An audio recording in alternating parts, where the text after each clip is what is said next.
True City.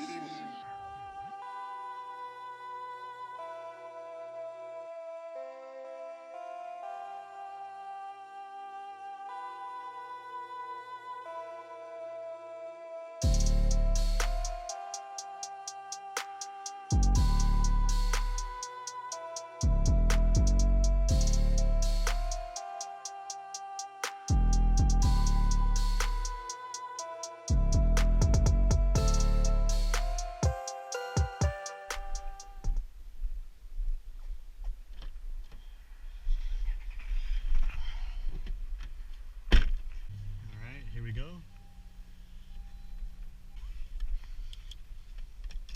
So we got a 2017 Civic SI. This one's got the ktuner on it. This one has a PRL cooler intake with a PRL intercooler and an E30 blend. We're at the canyons right now and we're going to try this out, see how it is.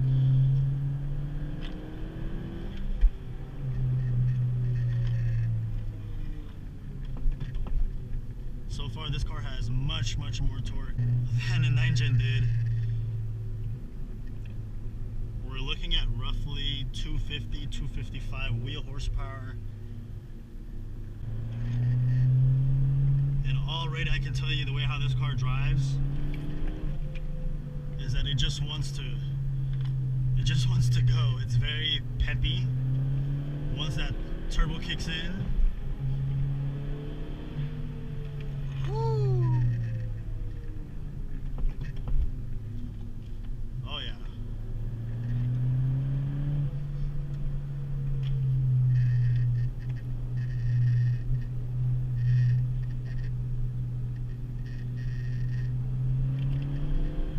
The car is very eager to come out of corners.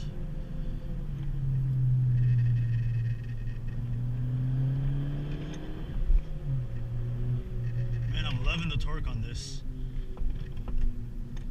We're mostly in third gear for this section, but man, this thing handles pretty well. So it's sitting on D2 lowering springs, which gives it about a 2-inch drop.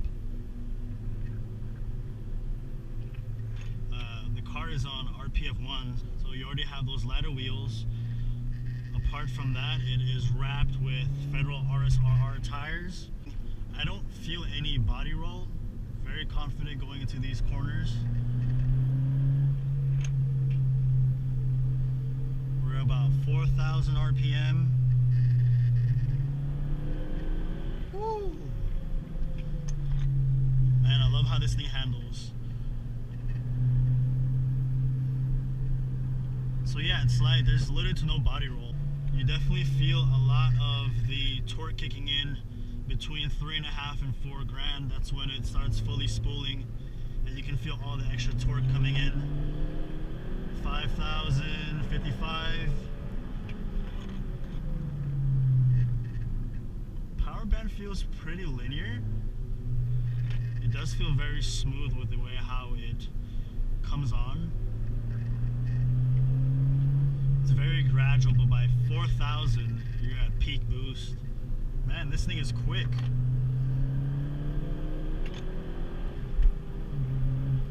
So it just wants to keep pulling past 4 grand. You don't really feel the torque dying off as quickly. The power just sort of carries on.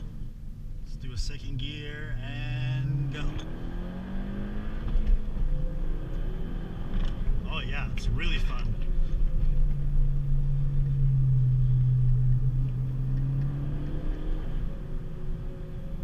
Let's get some of that exhaust noise. Woo! Brakes are pretty good on this. I do feel confident coming in and out of corners. So you do got some drum between 3 and 4 grand. But right below that, the car is very quiet. You do get some road noise from the RSR tires, but that's just a trade-off for how much grip it has and for the price you can get it for. Oh yeah, this car is just eager to go.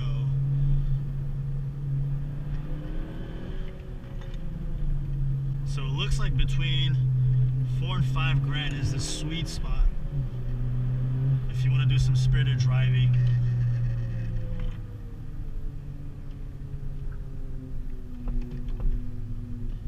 Pedals feel nice, similar to the 8th and 9th Gen SIs.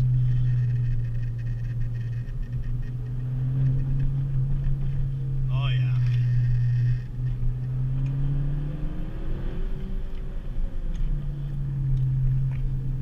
Loving how this drives. The steering wheel on this car does feel a tad bit bigger, but it's still a very nice size.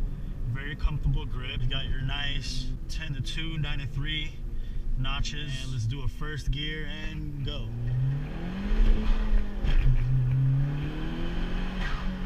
You got some wheel spin there, but it grips pretty well. Woo! Second gear on this car rips. Really pushes you back in your seat.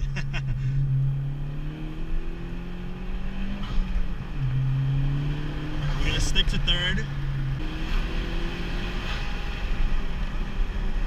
Blow-off sound is nice.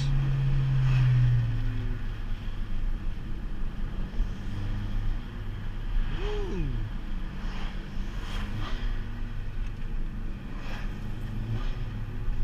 Whooshy sound. Oh, I love this. Whoosh. Wow, this car is really fun.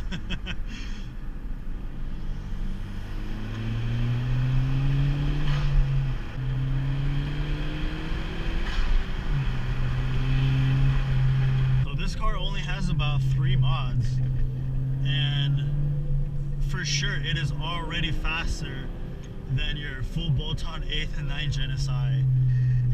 You can definitely feel the torque. It has tons of mid-range power for the weight of the vehicle. The type of tires and rim setup that Victor has is perfect for this situation here. I feel really confident coming in and out of these corners. And it has a lot of power.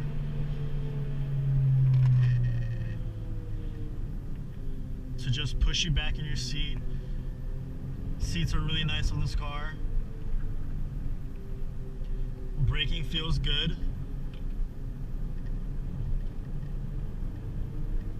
It's overall a nice package. I would say the only thing is I wish the steering wheel was a tad bit smaller, but that doesn't take away from how this car drives. It's very nimble. It has solid mid-range power, and look, already pushing me back. Whoosh, whoosh. Yeah, I gotta say, this is definitely a different experience from your traditional 8th and 9th Gen all motor, you know, 2.0, 2.4 liter. For it being a 1.5, I gotta say it has plenty of power for what it is. I mean, when I first drove this car, I wasn't that impressed. It had horrendous rev hang, and the power delivery just didn't seem all that there. But same case with an 8th and 9th Gen that is stock. It sort of feels the same way once you start adding a reflash and some light mods to it, basic bolt-ons. It starts to wake the engine up, and then you get the most out of it, being all motor. But this, however, only has a intake, intercooler from PRL, and your ktuner off-the-shelf map. And just with this, already I can say this has more power than a full bolt-on 8th or 9th Gen, especially for the fact that it's only a 1.5 liter. I would say it's plenty power for this car. Obviously, because we're on the twisty roads, we can't get a full-on straightaway launch, but we specifically chose this location because I wanted to see how this car handles. And my friend Victor does have a very nice wheel setup with the RPF ones that are very, very light, Federal RSR tires, and the car is lowered. So I wanted to check this out. So thank you so much to Victor for letting me drive this 10 Gen SI, and I'll see you guys on the next one. Peace.